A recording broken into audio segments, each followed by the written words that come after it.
সন্ধ্যা নামতেই গাছ ছমছমে ভৌতিক পরিবেশ, যার কেন্দ্রে রহস্যে ঘেরা একটি বটগাছ, অন্যটি পাকুড় গাছ। স্থানীয়দের মতে গাছ দুটি বয়স কম করে হলেও 500 বছর। সনাতন ধর্মানুসারে বিয়েও দেয়া হয়েছে এই যুগল গাছকে। আরও জানাচ্ছেন জাহিদুর রহমান।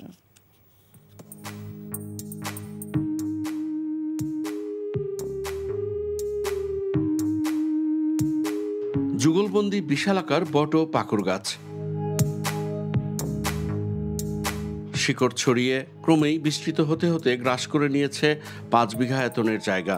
লোকশ্রুতি রয়েছে, ঢাকার ধামরাই উপজেলার যাদবপুর ইউনিয়নের 60টা গ্রামে প্রায় 500 বছর আগে স্থানীয় দেবীদাস বংশের পূর্বপুরুষরা রোপণ করেছিলেন গাছ দুটি।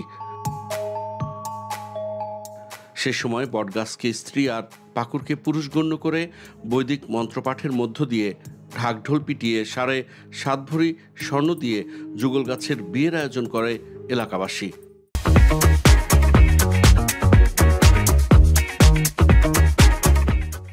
বটার পাকুড় এদের পূর্বপুরুষরা বিয়ে দিয়েছে 7.5 ভরি স্বর্ণ দিয়ে, এবং যেরকম আমার হিন্দু শাস্ত্রে বিয়ে ওইভাবে বিয়ে হয়েছে। এই যত হিন্দু আছে, মুসলমান আছে, এটারে ভক্তি শ্রদ্ধা করে, আর যেই থাকে আমার আশেপাশে এটার কোনো ক্ষয়ক্ষতি করবার দেব না। অনেক দূর দূরান্ত থেকে অনেক লোক আসে, বহু দূরে থেকে আইসে এনে মার মন্দির আছে, মন্দিরে তারা যা মনে চায় তাই তারা পায়।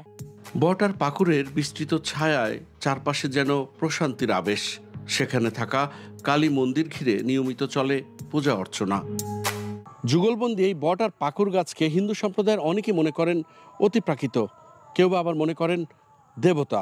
তবে সার্বজনীনভাবে গাছ দুটির প্রতি মানুষের রয়েছে অসীম ভক্তি এবং ভালোবাসা। বৈশাখ মাসে মেলা ছাড়াও বিভিন্ন উৎসবেও জনসমাগমে মুখর থাকে গোটা এলাকা। এছাড়াও মানসিক প্রশান্তির আশায় বছর জুড়েই দূর দূরান্ত থেকে অনেকেই ছুটে যান সেখানে। আমি টাঙ্গাইল নাগরপুর থেকে আসছি। আমি এরকম বট গাছ আমি জীবনও দেখি নাই, আসছি আমি চাওয়ার জন্য, দেখি আমার এই মা কি করে। গাছ দুটির ডাল কাটলে বা পাতা ছিঁড়লে অনিষ্ট হয় এমন লোকজ বিশ্বাস থেকেও সরিয়ে নেওয়া হয়েছে রাস্তা। নিজেদের বৈচিত্র্যময় অদ্ভুত সৌন্দর্য আর রহস্য ছড়িয়ে যুগল গাছ যেন ঐতিহ্যের অংশ হয়ে আকর্ষণ করে চলেছে দর্শনার্থীদের। Zahidur Rahman, NTV news, Dhamrai, Dhaka. চাকরি পেয়ে গেছি। চাকরি? আপনার কি কোনো কমন সেন্স নেই?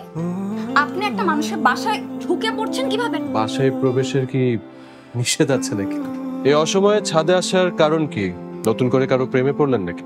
আমি আকাশ দেখছিলাম, আকাশ দেখতে দেখতে হারিয়ে গেলাম, হঠাৎ করে আপনি আসলেন।